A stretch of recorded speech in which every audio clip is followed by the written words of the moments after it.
Yo guys, welcome to the Blue Podcast with me, Tom and Ben. How you doing, mate? Good, thanks. And today we've got Lucas Caneda to talk to us about rugby and other such things in his company. How you doing? Hey, Tom, nice to meet you. So do you, Ben. Nice to meet you as well.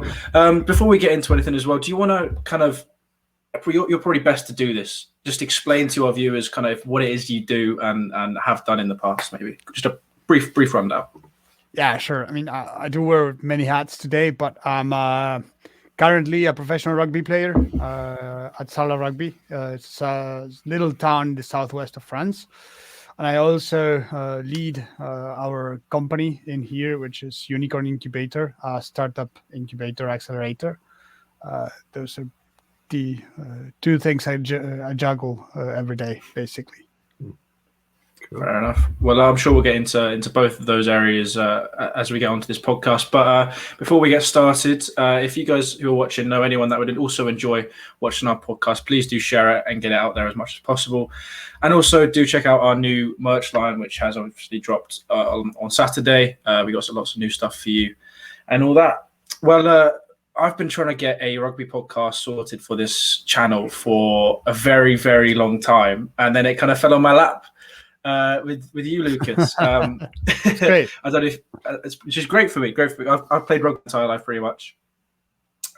Cool. But I stopped about 2 years ago due to injuries and stuff. What happened? But it was more kind of in the space of a year and a half. 2 concussions, then knocked out with a concussion, and then put my shoulder kind of in about a year and a half. And that was kind of when I realised I might take a step back from rugby and then maybe do some other sports that aren't killing me slowly, to be honest. which is a shame because I've loved rugby my entire life. So when would you say you kind of got into doing rugby or playing rugby? I started when I was 5. So when I was a very little kid. Actually, my mom just took me to my home club back in Argentina, and since then very much loved it. And I've always been a sports guy. I've also tried football. I've tried martial arts. But eventually everything came back to rugby. And that's the sport I love. It is my passion. And my dream was always to become a professional rugby player when I was young. So yeah. Fair enough. Ben, you got a question? Cool. Yeah. So you, like you're saying, you're a professional rugby player. But what was it like, sort of that transition from sort of amateur to professional? How was that? Well, on one hand, it was a smooth transition, I would say, because I had my mind set it up that I wanted to play professional rugby when I was younger. And so I was doing as much as I could to get that opportunity. So I was training almost, not as a professional, but I was training pretty hard. I was getting myself ready for that opportunity to come. And so that made the transition a lot easier. And then on the other hand, I'm from Argentina, so I had to come to France actually to get this done, because back home there were no professional teams at that time. And but again, since it was my dream and I always wanted that made my decision a lot easier. I think it was my agent that called me one morning after we've discussed a little bit for 1 week, and he called me one day at 10 in the morning and he said, "Hey, you ready to go?" I said, "Yes, of course." "Okay, you got your plane ticket tonight." I was like, "Wow, okay, that's quick." So I just dropped everything that I was doing, packed, and flew over. So yeah, pretty intense, but a good thing. And again, when you do what you love, when you do what you like the most, everything's easier. True. Well, how old are you when you actually moved to France? 25, so like 6 years ago. Fair enough. What was that like moving to France? Obviously, moving to a whole other continent, and what was that like for you? Well, there's two sides of that. Basically, language is a big barrier. I didn't speak French when I came here first. I slowly learned, but and the culture is a bit different, but at least comes from Latin, so it does have similarities. But of course, coming to a new country, not knowing anyone, because whole family and friends are back home, it's tough. But on the other side, I was lucky because when you go into a rugby club, you have 40 friends that come to you, the club that helps. So it's a good balance, actually. Cool. Well, you do speak, was it French, English, and Spanish? Am I right? Yeah, that's correct. Did you know English before you went to France, or did you learn that as well whilst in France? No, I've learned English when I was at school. So back in Argentina, I was lucky to go to a bilingual school, so that made things easier. The good thing about rugby clubs and rugby players is that there's always someone that speaks two languages, and eventually you end up getting a good translation. And well, today I became that person today, but it was someone else for me back in the day. Cool. So like you're saying, sort of in terms of that transition, you're saying like you were already putting in a lot of work, like loads of work, so the transition was easier. Like what are you doing now, sort of like keep yourself at that top level, sort of to keep your fitness up and all that sort of stuff? Yeah, it's always important to keep yourself in shape, I would say, general shape. So I do think there's three key aspects for that. You should be able to train well, of course, to recover well and sleep well. And then there's the nutrition aspect that people should be taking care of. If you got those three covered, you're pretty much done in terms of being in shape, right? Today I'm 30 years old and I can still run. I'm not that bad. I play wing, so Tom, I need to be running quick, which I still do, luckily. If not, I will probably be over. But I still have a couple more years in these legs to keep running. Cool. No, yeah. I played. I played all over the place in the backs.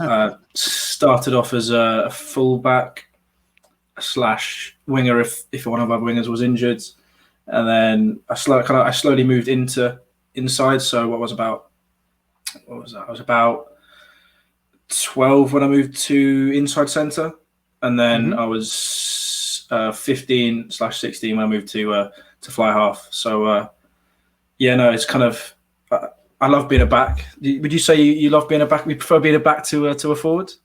100%. It's obvious, right? I don't even need to explain why, but for people that don't really know, they do the hard work and we get the rewards, basically. Pretty much, yeah. I'm just kidding, but one of the things I do love about rugby, and I keep saying it, is that it's probably the only sport that I know of that anyone can play. So no matter if you're fat or thin or you're tall or short, there's a position and there's a job for you at a rugby team. That's one of the things I love the most about rugby, because you need to be able to take each of the players' skills and put it into a team that works. And that relationship with business, which I'm doing today, it's the perfect combination. That synergy and connection between one and the other, it's perfect. That's what happens at real life, at real teams, at real companies. I enjoy that part about rugby a lot. No, yeah, I'd agree with that as well. And having played football since I stopped playing rugby, you do kind of, I think a lot of people would agree with there's a lot fewer individuals. You has to be a lot fewer individuals in rugby, because if all the positions are so important all over the pitch, if one person's not doing enough for the team, then you kind of, the whole team won't work as well. Whereas with football, you can have that individual winger or 10 who can just then change the game like that. Obviously, you still get that in rugby, but there's a lot more teamwork I found in rugby, which obviously then does relate to your professional side, or business side now, which is a very clear correlation. But and then again, when you football, if you watch football, there's no fun guys, basically. It's true, right? Yeah. Unless you're watching Sunday League. Wow. Okay. At a higher level, maybe. Not professional. There's Yeah. none, Not right? professional. And that doesn't happen in rugby. You have everything. That's also very, very interesting as a sport that everyone can play. Yeah, no. Absolutely. Well, Ben, you're obviously a football guy, aren't you? So, what have you seen? Kind of, have you been watching any? Have you watched much rugby in your life? No. no. That was very cool. I mean, obviously I played it at school and that and stuff like that, but yeah, not gonna lie, I've not watched it, and I just I mean, this shows sort of like it's good because everyone has different interests, so it just shows like I'm just completely not bothered about it at all. But Tom's 100%. like, I've done this since I was little. Like I've only recently stopped. Sort of, really sort of, like you obviously clearly had a passion back then for it. But I'm just like, yeah, well, it's just another sport. But that's what makes it good. Yeah, and all I can tell you is I used to play it in school, and because I was fast, I used to get past it and just run and to the line, and that was it. Like that's all I did. Good enough. But no, yeah. Apart from that, that's all. That's my whole experience with rugby. That's literally it. So yeah.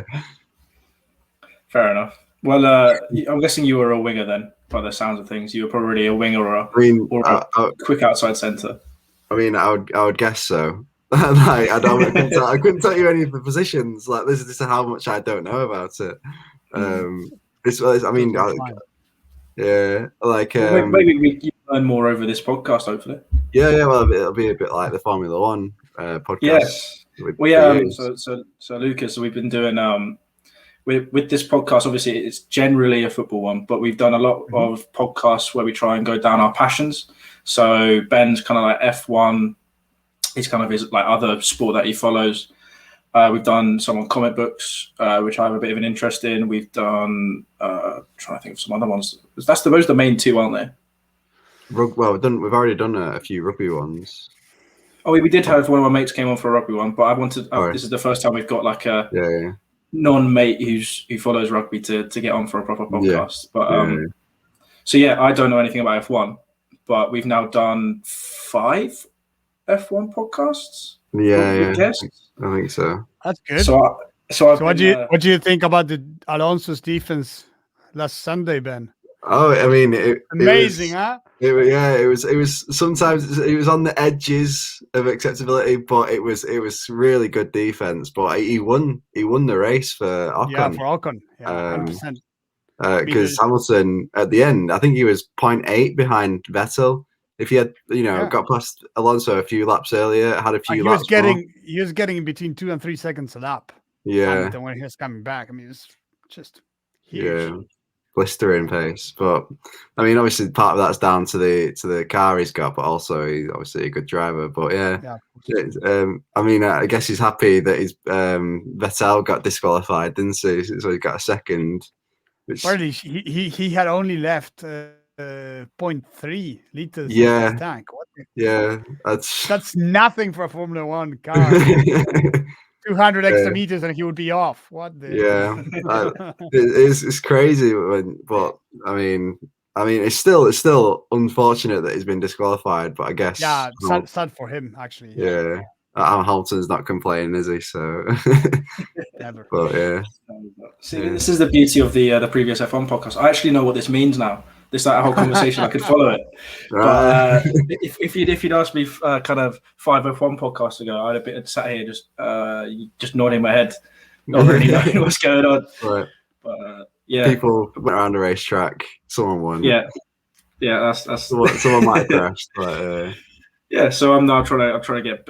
We've done 5 F1 podcasts. I think it's about time we finally did our second rugby podcast. You know, get you learning That's fair, some right? Yeah. Exactly. Absolutely. Here's a good question then, Lucas. If you were to try and get someone like Ben who doesn't really know anything or much about rugby, trying to get them enticed into the sport, what would kind of like the route you go down, or the question, or the things you'd get them to watch, or something like that? It's a funny question because the first thing I would tell him is to follow Salah Rugby in social media or our website.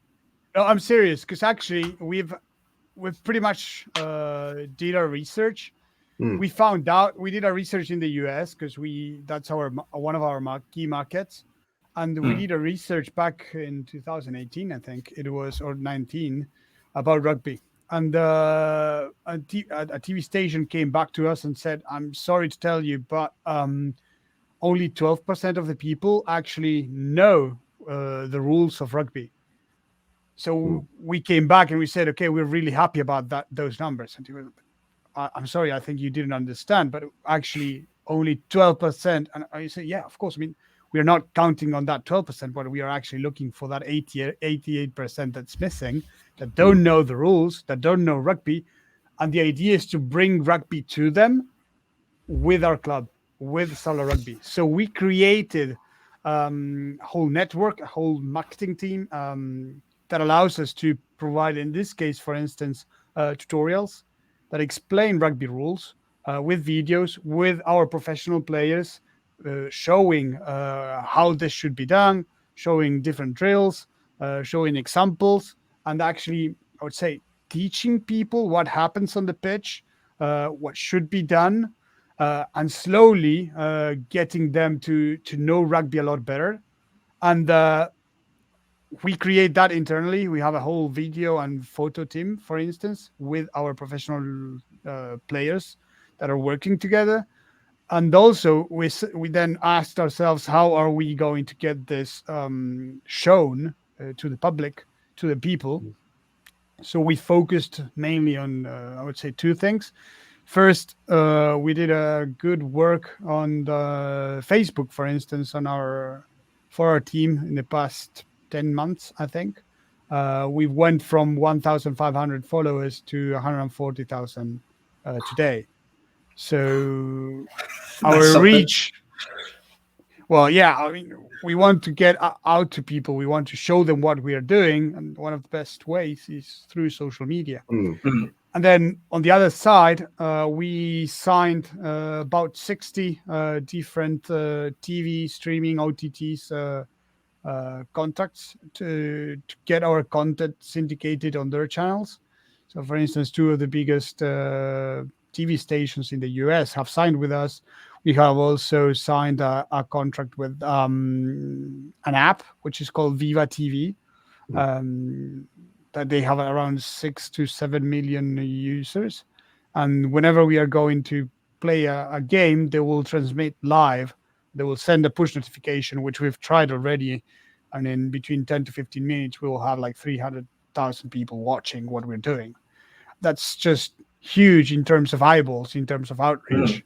And that's what massive. We are trying to do. Yeah. Wow. So Ben, you know where to find us, and you know where to learn more about rugby. Yeah. I mean, it is good. Like in terms of like the rules, because that is the main stumbling block, because I have no idea what any of the rules are. Yeah. And I think it's interesting because I never thought of it in that way. Sort of before, when you were saying like anyone of any different body type can play it. Like unlike in football where you need to be trim and stuff, because like we've said in a previous podcast, like I think why football has sort of got that outreach is because it's so simple and anyone can play it. But I never thought about sort of people like not everyone of like all different body types can play it, which is where rugby can come in, and it's got that outreach that way, which is interesting. I never thought of it that way. So yeah, it's good. No, yeah, I even playing it, I hadn't really thought about it that way. But then looking back at my whole kind of school rugby career and club rugby. It's literally you've literally hit the nail on the head there when you say literally anyone could play it because from prop to winger, the body shape's completely different, but it works for everyone. But yeah, Ben, I guess that's now you know how you and the F1 guys and Dan and stuff have given me a bit of homework to watch Drive to Survive. Yeah, that's my homework now. Need to see that one. Come on, it's a great show. I know. I'm a bit busy. Okay, even a non podcast is saying watch it. Like you need. My wife is watching it with me, and she won't stop. See, my wife. It's good. She actually asks me every night. Okay, the new season came out. Put the next chapter. Come on, go ahead. It's my wife. It's that good. It's that good. Remember, it's in my notes. I've said I'm watching it, but by the time we next do our F1 podcast, I've said that. But I've said now your homework is to go watch the videos that Lucas has been involved in. With explaining rugby. Absolutely. Good homework. For instance, our last video was an actual drill, how to make a pass. Right. As simple as that. A couple minutes. Explaining the differences between the passes, the different types, let's say, and how you should place your hands, how you should aim your pass. Couple simple things that allow you to understand passing a bit better. And on the next chapters, because we will be developing this in time, of course, the idea is to also provide drills to improve your passes with specific, let's say, things to do, like to make you better. Absolutely. I mean, there's definitely a market there for that sort of stuff because, like, you see stuff to do with football like that all the time. Like, you know, it's really sort of what do you call it? A crowded market that for football, but for rugby, like you don't see them. So there's definitely like something there for those sort of type of videos. Those sort of videos. I completely agree with Ben there. Yeah, like the as obviously I've played rugby before. There's not many. Pretty much all my training and knowledge of rugby is from playing it and from my coaches. So, but then if with the videos you're doing, people who want to become professionals could watch your videos to then just even improve their game a bit more as well, which is actually quite I guess not a niche market, but quite a not filled market, if that makes sense. It's an open market. It's an untapped market. Yeah, definitely. Get it. Yeah, you've done that. You got into it. You had a major injury. Like I've talked about my injuries, but you also had a major injury where you possibly was said you won't be able to play again. What, a knee injury? Am I correct? Yeah, both ligaments. Yeah, both ligaments. So, you happy to talk about how that happened? Yeah, sure. I mean, I kind of knew when you said that you were injured that we were eventually going to hit that. So already. I mean, shit happens, right? So at a game, beginning of a game, tackled a guy, rolled when I tackled. And then I remember I was on the floor trying to stand up and my knee just going like this. So I remember calling the doctor because he was actually a guy that usually tells you to keep going. So calling him, hey, come strap my knee. He started to look at me and he said, I don't think I can strap this one. I was like, what do you mean? Just strap it so I can keep going. He said to me a couple of times that I should not carry on. And then like something came to me that something was really wrong, I would say. And so that was the beginning of our journey that seemed to be pretty long because when I asked the surgeon how long it would take, he said between 6 and 8 months. I've never done it before 6. I was like, okay, this is going to be a long one. Again, due to my position in the pitch, I need to run quick. It's one of the things I do the best. A knee injury can mean a lot of things, so I was trying to make certain that I was coming back in shape. But also, when the fixture came out, I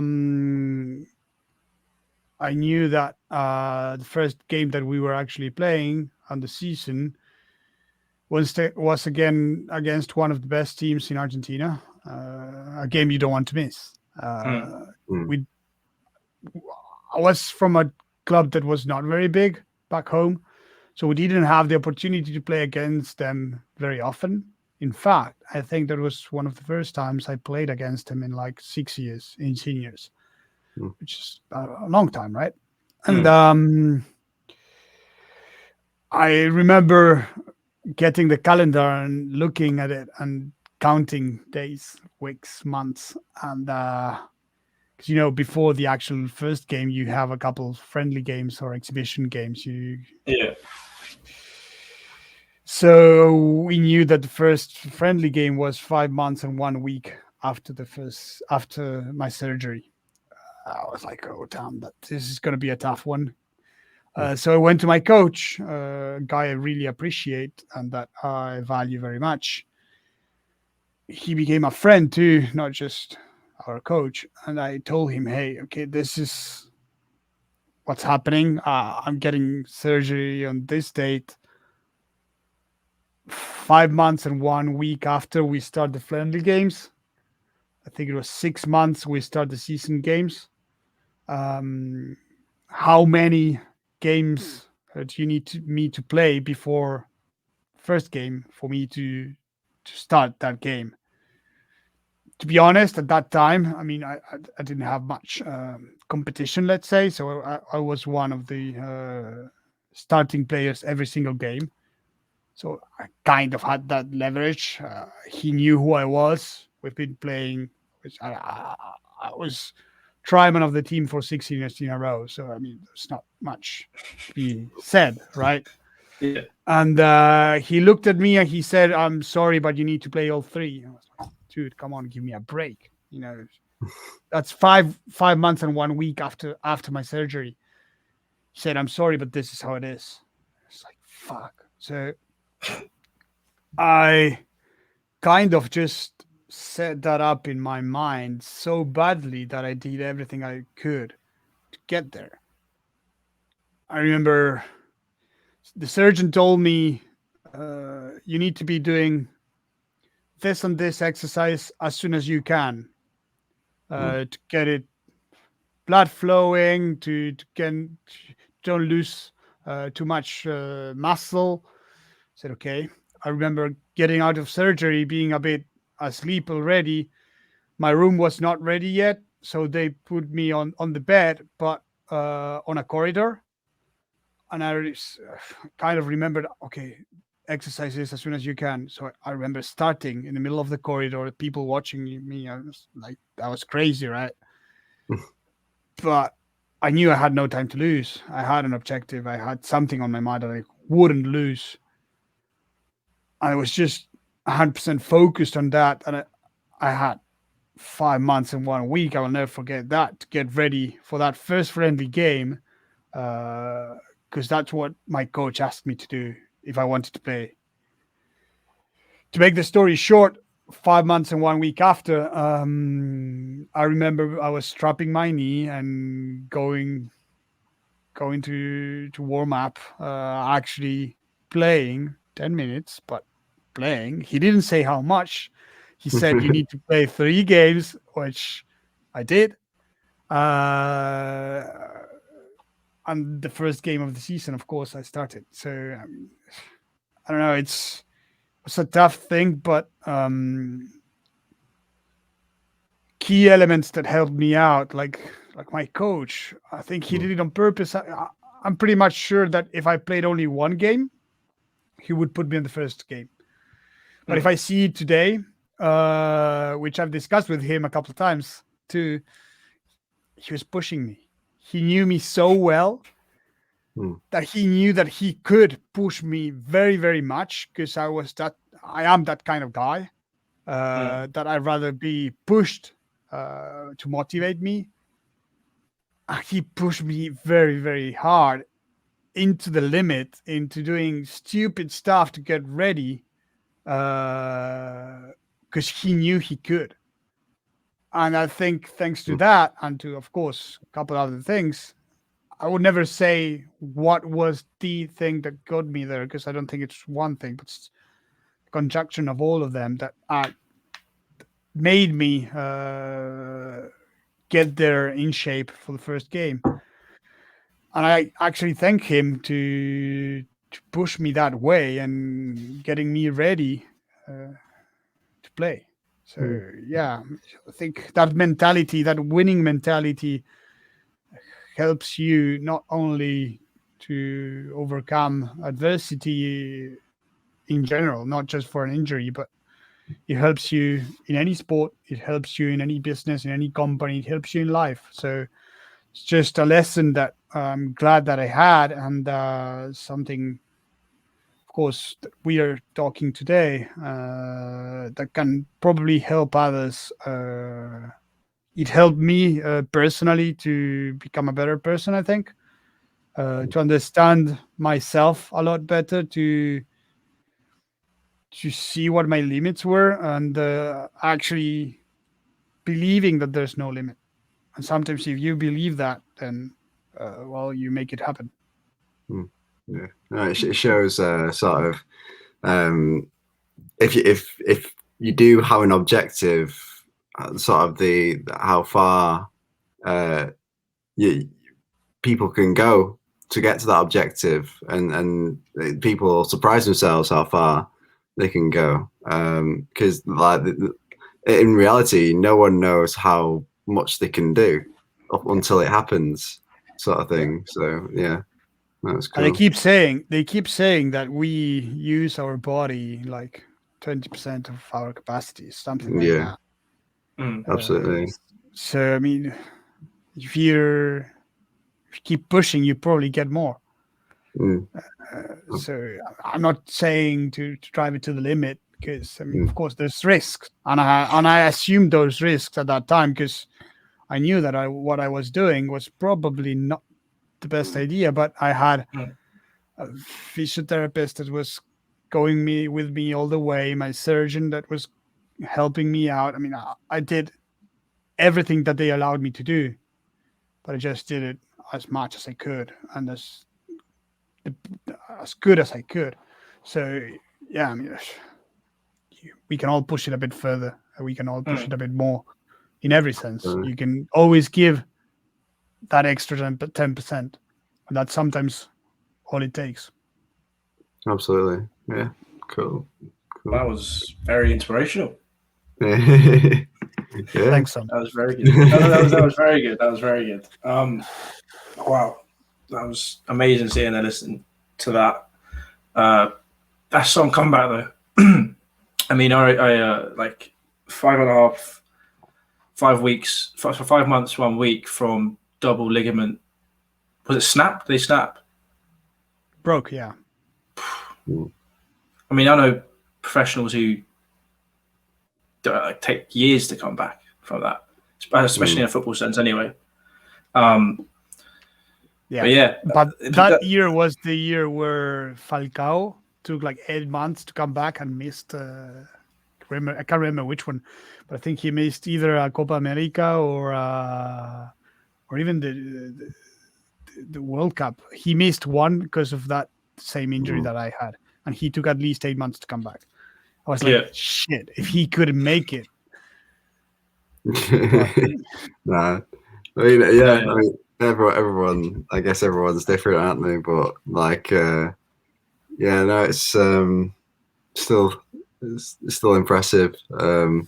But I mean, I was lucky enough, sort of when I was playing football, not to get that serious of injury.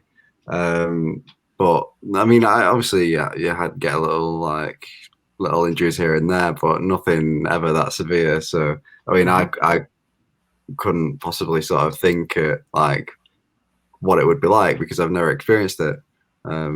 but yeah, no, it's cool. Oh yeah.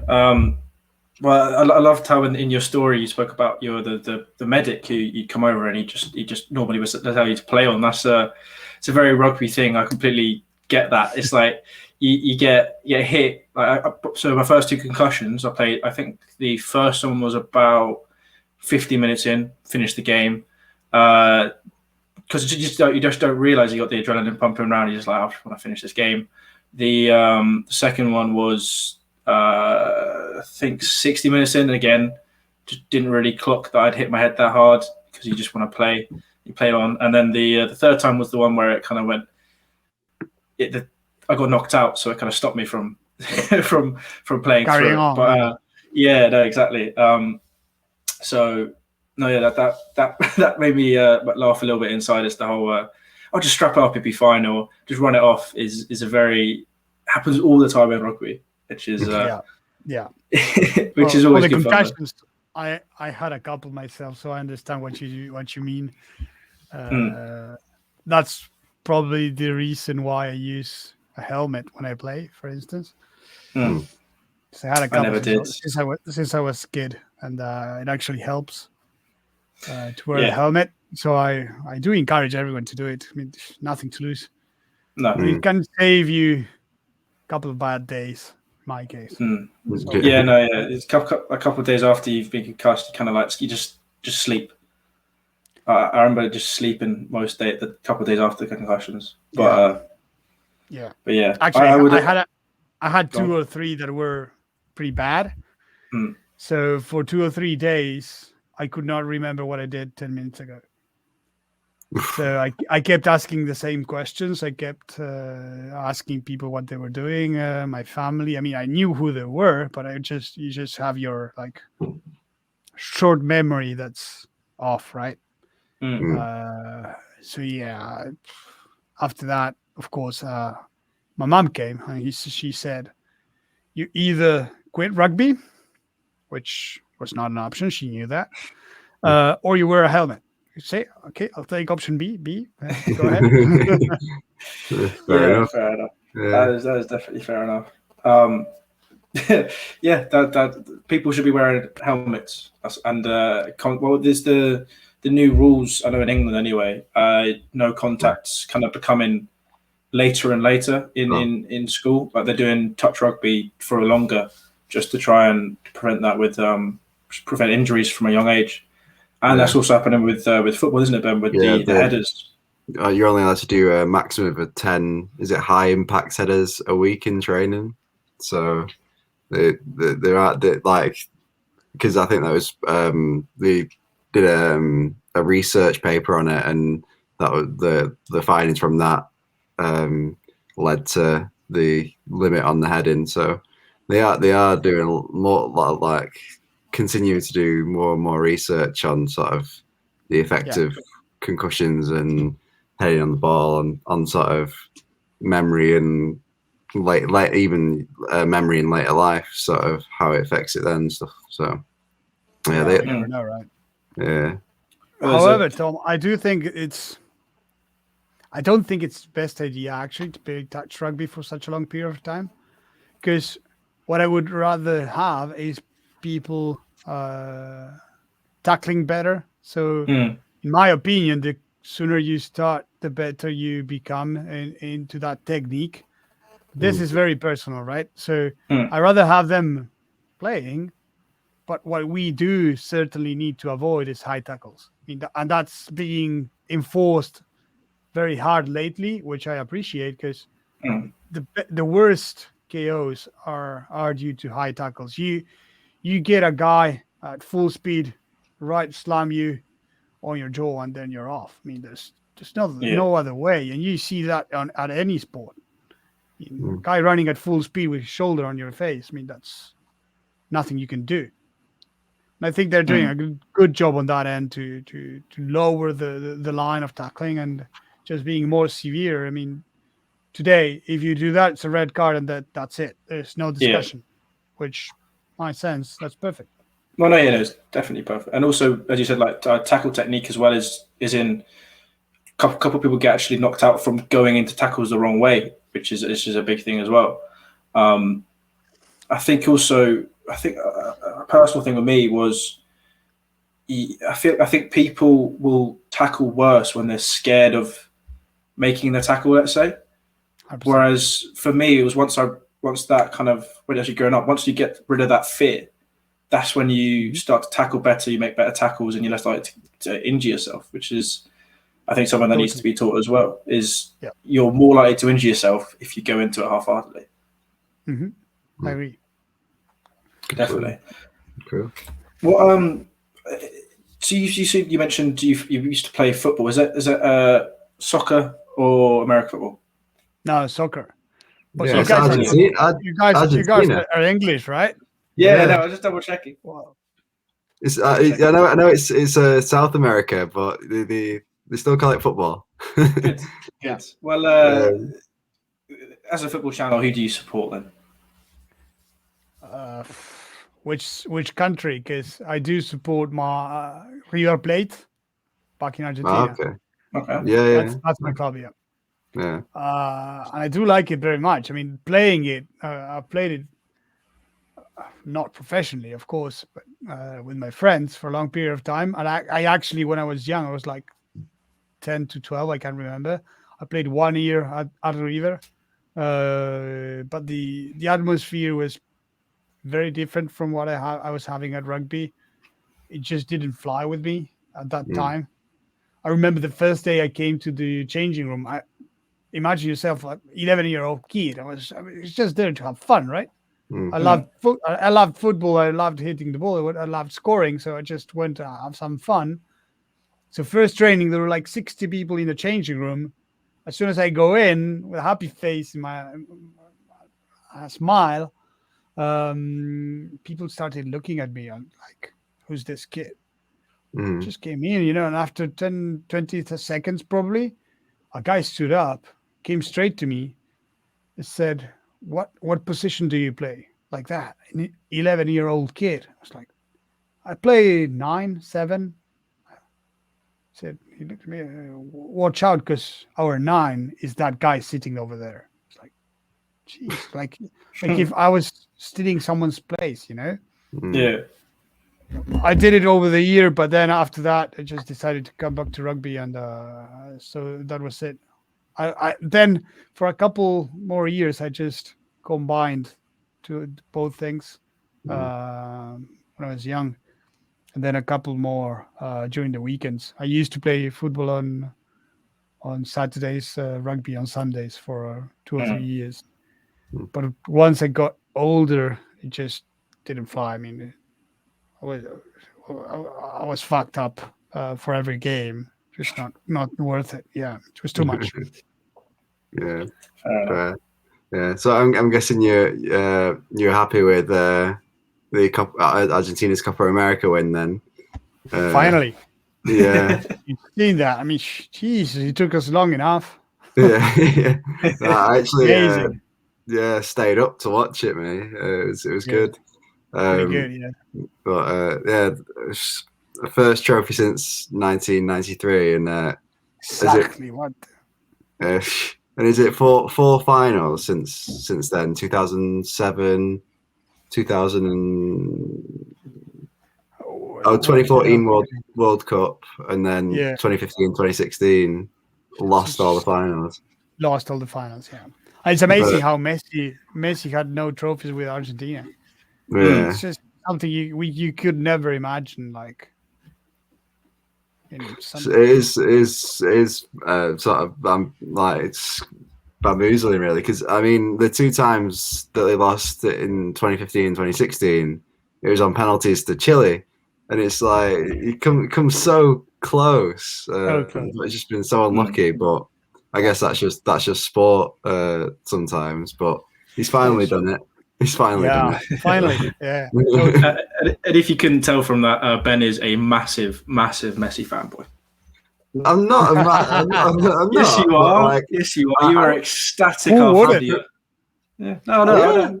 I'd say Messi over Ronaldo, but I'm not quite the same level of Ben. I prefer Messi a lot more than Ronaldo. I'm not saying Ronaldo's. a bad player, but like I just prefer watching Messi play. I prefer the way Messi plays. That's all. So do I, but maybe I'm just biased. maybe. No, Maybe. it's not bias. It's just football intelligence. That's what it Yeah. is. Like, Okay, I agree then. we just but yeah. Oh, No, it's good. we managed to go 45 minutes without you lagging, Ben. Oh, that's a shame. Back. He's back. Yeah, Yeah. you like for the first. I mean, 45 minutes is pretty good going for us sometimes. What did you miss? Yeah, I don't know. You stopped speaking for a second, but it was like a kind of. Yeah. Oh, right. That's what I got. Yeah. No, I was just saying.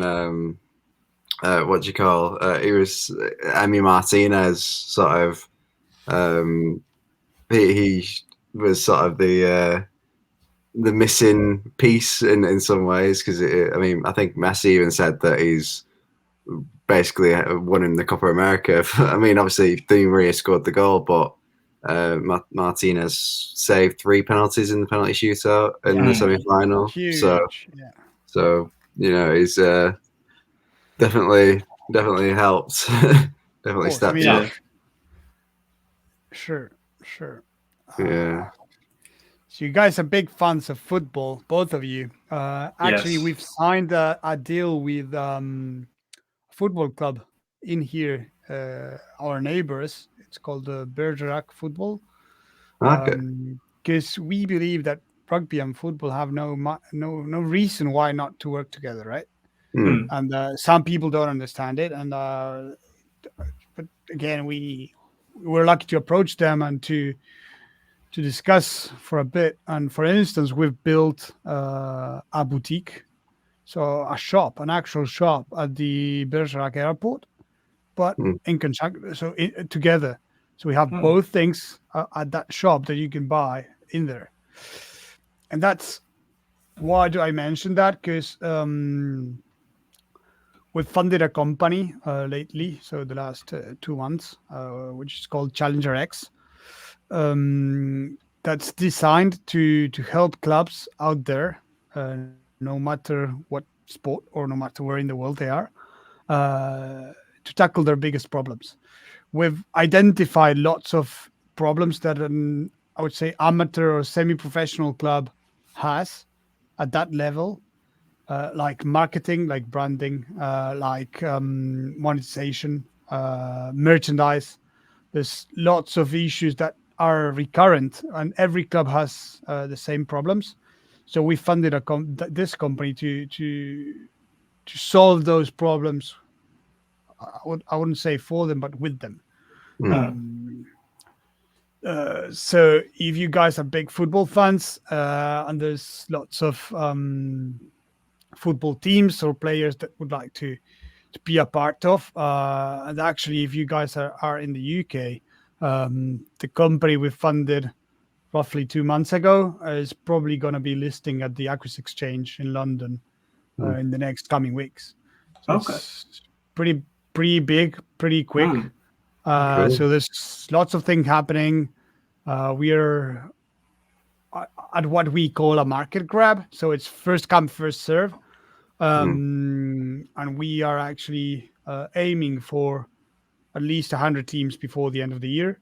We know we can do that. And we have actually signed already some agreements that will put us in that position, if not a lot further down the line.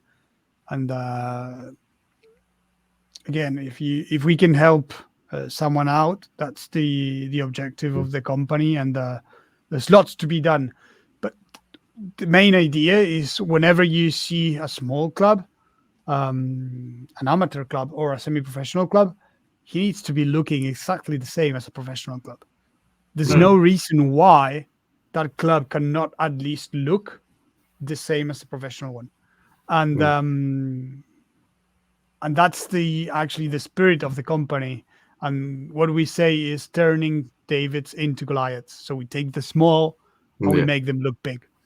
And then we do everything that's necessary to just take them to the next level, push them down the line. Again, we come back to pushing and to pushing the limits. And that's the story about the company, and that's why we funded it, why we believe that there's really a huge market. We've tried it already. We made our proof of concept through Sala Rugby, our local rugby club. Again, with social media, we went from 1,500 followers to 140K a couple of weeks ago. And that's something we could just help to every team develop and get that outreach and get that conversion rates, eyeballs, you call it. Absolutely. Wow.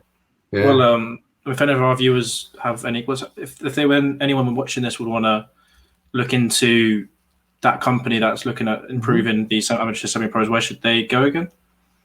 They should go to cxsports.io. And if not, they can contact me through LinkedIn. Probably it's the easiest. I'll be more than willing to just guide them through. Cool. Yeah, I mean, it is interesting, sort of the sort of collaboration between the football and the rugby, because they both developed from the same sport. So that hence rugby is called rugby football. Yeah. Or it used to be. So they obviously they are different sports now, but they developed from the same sort of base. So it is interesting. Like that, there is, because of that, there is no reason why they can't. Obviously, they can't collaborate on things outside of the pitch. Totally. It is interesting. And if you see the clubs, they all have the same problems. So there's no reason why we won't put ourselves together to solve those problems. And it's not just football and rugby. We have teams coming from tennis, badminton, even taekwondo clubs. I don't know why, but they are contacting us to just help us out. How can you help us out? That's it's becoming more increasingly effective, and there's lots to be done. Cool. Yeah. Well, I feel like this is actually quite a good time to start talking about Unicorn Incubator, which is obviously the company you work with /for. What is an incubator accelerator for someone that wouldn't know? So the idea is to help you and work together with companies, startups in this case, to achieve their objectives and to, how to say that, but accompany them down the line and through the right path, and to put our marketing services, investor relationship services to the company that we are working with, to our clients, to help them achieve much more than what they were expecting. We have a couple of things that we need to probably clarify. We work firstly, we work with only tech companies when it comes to our actual incubator. And then we ask to have three things always. So we ask them to have a proof of concept, a couple clients, and that they have convinced at least a small investor that can be their parents. You don't need to have VC working with. What do we intend is that the company needs to be in a position already that what we are bringing into the table can actually help them. If they are further down the line, it's good. If they're way down the line, it's too hard not too hard, but it's not our specialty to help them accelerate once on that side. I mean, if you have just an idea in your head, the risk is too big. Second, you're way bigger. So there's lots of people who can work through that, but we focus next part, and we can do that in a very effective way once we get into that certain level. Cool. Fair enough. Yeah. Go on, man. Go on, man. I was just gonna say, like in terms of sort of the like the tech and all that sort of stuff. Like, is it sort of then so you like to sort of get in, like what so in terms of what the development of the company to reach that like next level, they'll already be sort of part way down the line, and then that's when you sort of when your services would help, because if it's too early on, like there's too much of a risk. If it's too late on, they've gone past that stage where your services would help, sort of thing. Not really. Since we come from a digital marketing space, we can do a lot in terms of SEO, article syndication, ASO. Today, we control more than 5,000 keywords, ranked number 1, for instance, at the Google Play and iOS. So we can do, in fact, many of our clients, not for the incubator, but for our marketing services, are public companies, mainly in the US and in Canada. But yeah, we do work with, I would say, a wide variety of companies. One of our recent clients is XR Applied, they're called. So we took the company when they were just starting, back in 2020. So like roughly 15 months ago, basically. They were just at a seeding round. They had a small proof of concept, a couple of clients, but it was really new. And last week, it was last Friday, I think, they went public in Canada.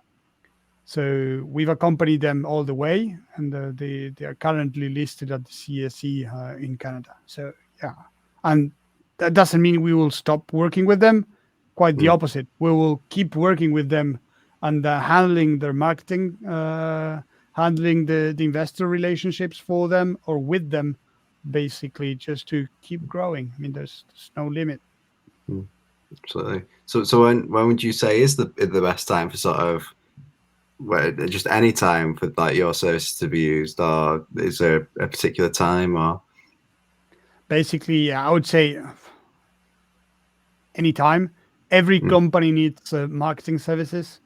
There's research that has been done that every fundraise that a company does, on average, they spend at least 50% of what they get in marketing. So there's always something to work on. And one of the things that we always say and we insist is, it's not about how to do something, but it's about who is the right person to do it. So as a company, you don't need to be doing everything, because you would probably not be the best at that. Of course, when things need to get done, someone should do it, and that's not a problem. But if you can find a specialist that can help you out, why not? Yeah, absolutely. We've been our funder has been on the digital marketing space for the past 28 years, so he probably knows a couple of things that you don't. Or, yeah. And not everyone's perfect, right? I mean, we all have our defaults, and again, it's like we've said at the beginning, we need to find the skill sets of every team member and put them for the team for its whole benefit. That's how we succeed. Absolutely. What is it that you do within Unicorn Incubator? Like specifically, like just you? It's a couple of things, but my position would be the global team leader. So I'm just managing every team, basically. But I'm also the business development director. So I do. One of my biggest focuses on the business development side. Is that more like, are you more into the business side, or like rather than the marketing side? Obviously, you know about Yes. both? Or is that more? Yeah. Cool. Yeah, we have our marketing director, for instance, and Right. I trust him, and he handles probably most of the part, marketing side. Of course, Yeah. I can be consulted eventually if we need something, but Yeah. again, it's about the right people at the right place, and he's much more capable than I to decide on the marketing side. So be it. So I just have other things to do, and that's totally right, totally acceptable. I mean, I don't need to be doing everything. Yeah, absolutely. So is it like in terms of sort of the business side? Are you so obviously there's the marketing stuff? Are you all a lot more in contact with the companies who come to you that sort of thing, and then you'll relay that to the marketing team and stuff like that? Obviously, they'll speak with them as well, but I'm very much more into the companies and the relationships and the investor side. Right. Cool. Yep. Cool. How do you obviously you are a professional rugby player still as well. How do you manage to juggle kind of this whole business as well with the professional rugby and not kind of get overwhelmed? Well, one takes you out of the other one. So in terms of being overwhelmed, it actually helps. But unluckily, I still haven't found the formula to make days a bit longer, because I would certainly appreciate a couple more hours a day. But I mean, that's just the beauty about if you love what you do, it's a lot easier, right? So I do enjoy very much what I'm doing. And that just makes me want to keep going. And I enjoy what I'm doing. So when you're doing what you're passionate about, which in this case I'm passionate about business and rugby, it's perfect. Great combination. Okay, cool. Probably couldn't ask for anything more. As we start wrapping up, there was a question I've kind of had that I wanted to ask you is, shoot. This is more of a jokey question, to be honest. Go ahead. Guess which clubs me and Ben support. We don't support the same football club that is, but guess which football club we support. Both in England? Both in England, yeah. I think you're a Chelsea guy, Tom. Okay. And for Ben? I would say a Manchester guy for you, Ben. Yeah, which one though? It's hard to say, but I wasn't wrong, right?